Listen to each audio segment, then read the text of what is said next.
Hey y'all, Coaching the Fight here. You got Stacy with me. Shalom. And in today's video, we're talking about the broth that comes off the meat. The meat juices. Meat juices. Yep. You know, we've been working on a few classes so far in this series that we're working with about eating with the blood and how it's important that we abstain from eating with the blood. And one of the things that we found out during this class is that we are actually eating the blood by drinking broth. Yeah, by eating the broth that comes off of the meats. Yep, you're right. You know, it sounds really bad when you think about it and you say you're drinking the blood, but that's actually what we're doing. Yeah, I never considered it, as the blood is still in the meat, and that once you boil it and get that savory broth, which we do love, it's actually eating, drinking the blood. Yeah, and we see over in Genesis chapter 9 that we were commanded to never do such a thing, never ever do such a thing, and that's eat any of the lifeblood of any animal. And we see over here in Leviticus chapter 7 that we are actually cut off if we actually eat the blood of any animal. So cut off means to be separated or to be done away with? Well, first of all, you have to understand who your people are. When the scripture says it's cut off from your people, you have to understand that we all have guardian angels around us. There are entities in the spirit world who are there for the sole reason of protecting us, And so I believe, because Moses and those guys didn't understand spirituality so much, the Father, said that they were cut off from his people. He was talking about those angelic figures that are there to help us. And especially during this tribulation time, we find ourselves separated from those individuals. Yeah, makes sense. Yeah. We're going to need them to help us make it through the tribulation, so we don't want to be cut away from them. Yeah, there's a few ways you can get cut off, including missing feast days or not keeping the Sabbath day. But we're finding out now that if we don't eat our meat properly, that's just another way that we're actually going to get cut off from our people. Mm-hmm. So what we're going to do in this video is we're going to show, what that broth actually looks like to come off the meat. But before we do, let's look at a verse over here that actually talks about the broth of the meat. And that's coming out of Judges and chapter 19. Stacy, if you would, read that verse. And Gideon went in and made ready a kid and unleavened cakes of an ephah of flour. The flesh he put in a basket, and he put the broth in a pot, and brought it out unto him under the oak, and presented it. You remember what this story is about? This is Samson. Samson's parents. They're okay. Mm-hmm. Yeah, they're actually talking with this angel that's come to visit them. That's letting them know that they are going to have this special son. Right. He's going to have the spirit from birth, and how he's supposed to be a Levite. Right. And so, here his parents are there basically wanting to, like, I don't want to call it an offering, but something they're doing, they're preparing this food for this angel. Mm-hmm. And they brought out the food. They got some bread they made there with the flour there. They make some unleavened cakes, and then they have some flesh there, which we call meat, in a basket. And then it says that they put the broth in a pot. Okay. So I guess they're bringing it out so they can take the meat and dip it down into the broth, or the bread into the broth, or whatever. Okay. Mm-hmm. Right. And so he brought it out to the angel, and then read verse 20. And the angel of God said unto him, Take the flesh and the unleavened cakes, and lay them upon this rock, and pour out the broth. And he did so. Yeah. So the angel, is, willing to accept what they're giving him. I don't know that angels eat our kind of food, but the angel will say, okay, well, just take the bread and the meat and put it there on the rock. And we're going to see that he's actually going to consume it by way of fire. Right. But then notice right there that he's telling them to pour that broth out on the ground. Right. Yeah. Mm-hmm. And that's what the scripture is talking about when it says to pour out the blood like water. Right. It's actually talking about that broth part. Right? So let's go over and let's see what that looks like. Okay. Hey y'all, Coach in the Fight here. Got Will with me. Hello. We're looking here at the broth from last night's dinner. What do you think about that, Will? I don't know. All the meat is gone and it's cooling down, turning into tallow. Yeah, that white stuff. This is deer meat. It has a lot of tallow in it. The fat from the deer has a, what do you call that, Chris? Where it solidifies really quickly. Low, very freezing point. Low freezing point. It probably has the lowest freezing point of any animal I've ever seen. You know, you have to keep the microwave beside you a lot of times when you're eating deer meat to keep that meat hot, even when it's on your plate. But anyway, so we're looking here at what's called the broth.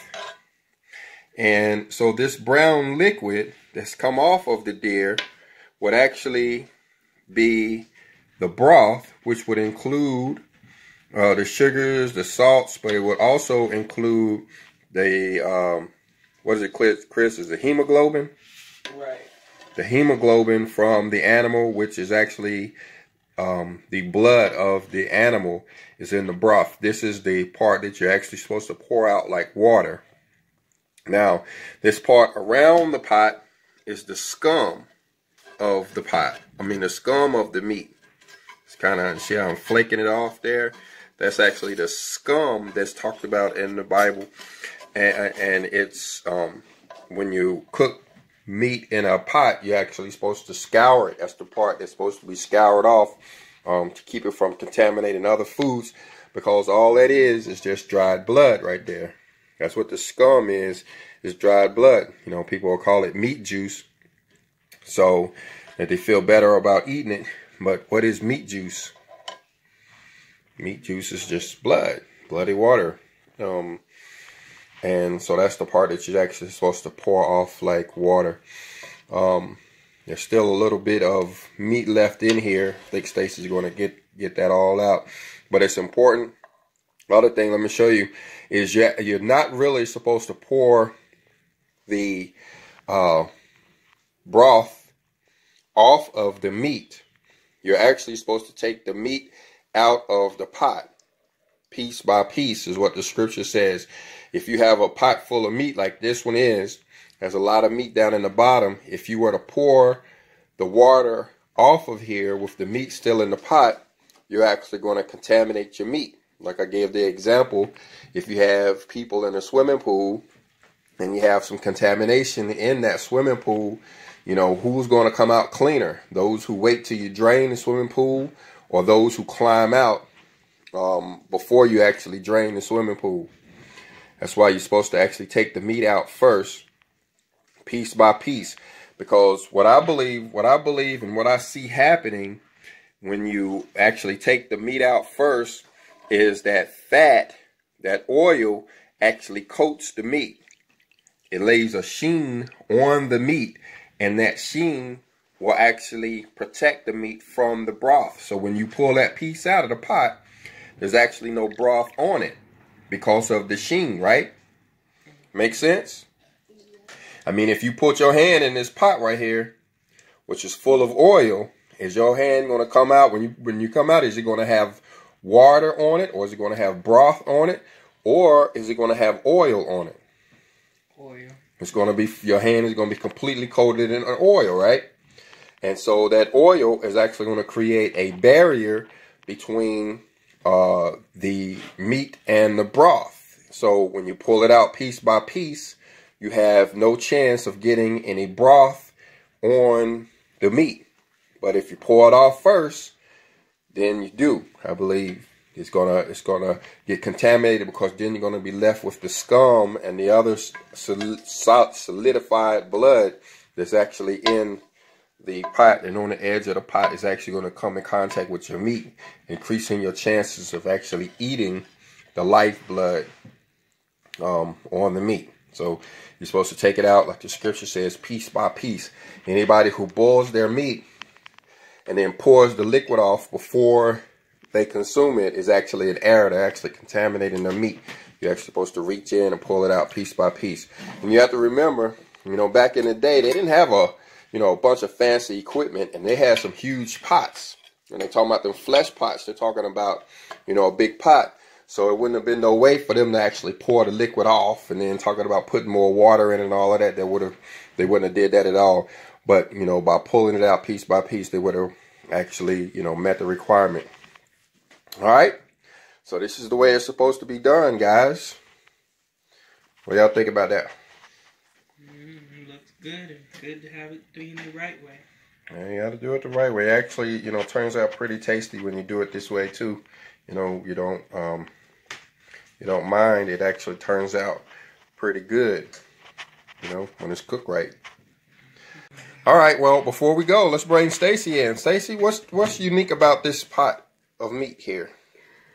I think the most unique thing that, since learning about this blood, is the way that we cooked it. We didn't, what I was thinking that we was going to have to do is actually cook it down and then pour it off. And then that was going to do away with the blood. I think one of the most fascinating things that I found about it is that after that there was so much blood that still remained in the meat. And that the broth is actually blood. So what we're looking at now is just cooked blood. Blood water. Yeah, it's bloody water. Is instead of being red when you first put it in the pot, the heat just turned it brown. So all of that brown that you're looking at is just cooked blood. They call it meat juice, or they call it broth, but all broth is cooked blood. And that what you're looking at on the edge of the pot, that's the scum. That's actually dried blood. That's why you have to scour it. That's what's got to be scoured off. And that's why you wouldn't use a cast iron pot, because normally people don't take a scouring pad to their cast iron pot. And you normally wouldn't use you can't use a wooden pot either, because you can't get that scum off of the wooden pot, so you have to actually burn the pot. So we are, according to scripture, we should not be buying stuff like beef broth, chicken broth, and stuff like that. No, because all it is cooked blood. Yeah. Yeah, you can buy vegetable broth, but or make your own, but we shouldn't be buying. If you're using any type of meat broth, there's no way to get meat broth without having meat juice or blood in it. Okay. Well, guys, this is, some of the stuff that you're going to find on Coaching the Fight channel. For me, it's hard to get used to, because I am used to, I'm a country girl, and I'm used to having that broth and that juice in that meat, making gravies and different stuff like that. But, if the scripture says that this is the way we're supposed to do it, then, I need to fall in line. And, yeah, this is the kind of stuff you're going to get here on Coaching the Fight. What do you think about the taste of it? What do you think about the taste of it? The taste of the meat? Yeah, the way I think the meat was absolutely delicious. We had we was babysitting for a cousin of mine, and her daughter, who is a very finicky eater, actually wanted seconds. So I was surprised at how good and how tender the meat was, and even how I guess it still had some of the it was dry, but it wasn't like cardboard dry. Mm-hmm. You know what I'm saying? Yeah. Mm-hmm. Mm-hmm. So it was very good. Mm-hmm. So now we'll take this here. We're gonna sit it outside and let it get cold, because the temperatures here are cold today. And then my son is gonna take it, and we're going to render the lard. What do you call it? No, it's tallow. Lard comes from a pig. We're gonna render the tallow off it, and we'll use it for things like candles and soap. Okay. So we'll set this outside. It'll have a big white layer on the top of it, and you'll pull it off and use it to make candles out of. Make candles. That's the same stuff. That's it right there. See how the handle has